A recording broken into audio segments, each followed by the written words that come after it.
Ohio State wins 30-14, but I'll tell you, it didn't really feel much like a win, Bill Landis. Doug Lesmeri here in Ohio Stadium. The Buckeyes escaped. They're 7-0. But on a scale of 1 to 10, how worried should fans be, Bill, about this team moving forward now? Night game at Purdue next week, then Nebraska, Michigan State, Maryland, Michigan. 10 is like freak out. The sky is falling. 1 is no problem. They got it. Where are you? Like a 4.8. Maybe pretty close to a 5, I think. There are lingering issues, and I think everybody knows them. Minnesota did a very good job of exploiting Ohio State's defensive shortcomings. They're not like talent shortcomings. I think they're just like schematic shortcomings and unwillingness on the side of the coaches to like change things to better prepare and better defend some of these spread offenses that run these RPOs. Greg Schiano and Alex Grinch and the defensive staff are just not putting these guys in very good positions, in my opinion, to defend offenses that do this kind of stuff. And you saw Minnesota, that's one of the worst offenses in the country, move the ball up and down the field a little bit. They almost had 400 yards of offense against Ohio State's defense. So there's that, and there's the offensive line that played its worst game. I don't know, going back to some point last year, it's definitely their worst game of this year, protection-wise. They can't run the ball still. So maybe the way I'm describing it makes it sound like it should be a little higher than I am, but I'm still at a 5 because I think there are fixes there that if the defensive coaches like can be a little less stubborn and make some changes, I think they'll be okay. And a lot of it's health-related too. I think they got some guys banged up, and getting guys back will help. So not pretending like it's okay, but I don't think the sky is falling yet either. I want to do a whole offensive line video now after this video.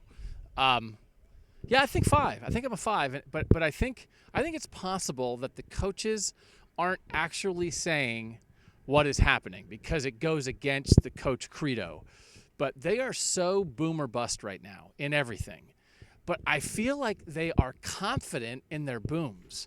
That like they gave up a ton of yards, but they only gave up 14 points, and it's like, well, take away the 2 interceptions and the fumble, and they're in trouble.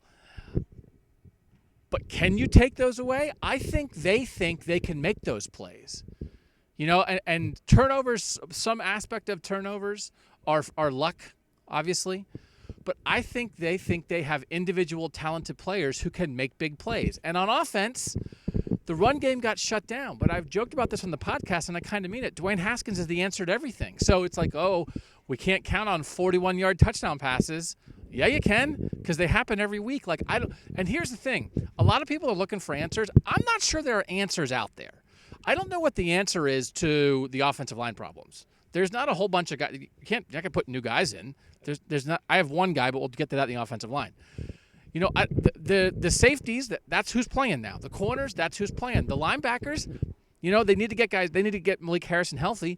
But Tuff Borland and Baron Browning are playing middle linebacker. That's not changing. So I think there's some people who are looking for like, well, someone tweeted like wholesale changes. What are you talking about? Yeah. There are not personnel changes, and like they're so stubborn, and not stubborn in a bad way, but like they are a man-to-man team defensively. That by nature is risky. That by nature is we're gonna give up some plays, but we're gonna take stuff away.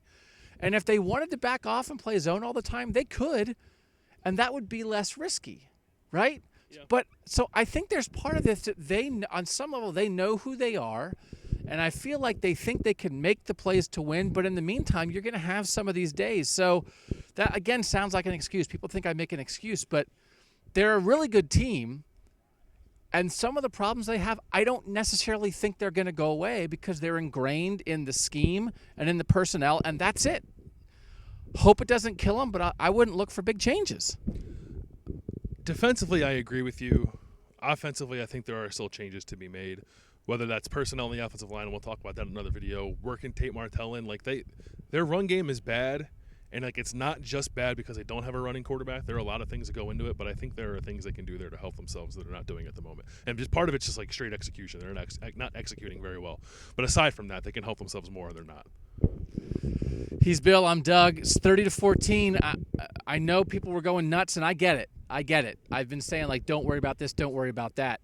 And maybe I've changed from don't worry about it to, like, go ahead and worry about it, but it's not going to help. Like, it's not going to change anything.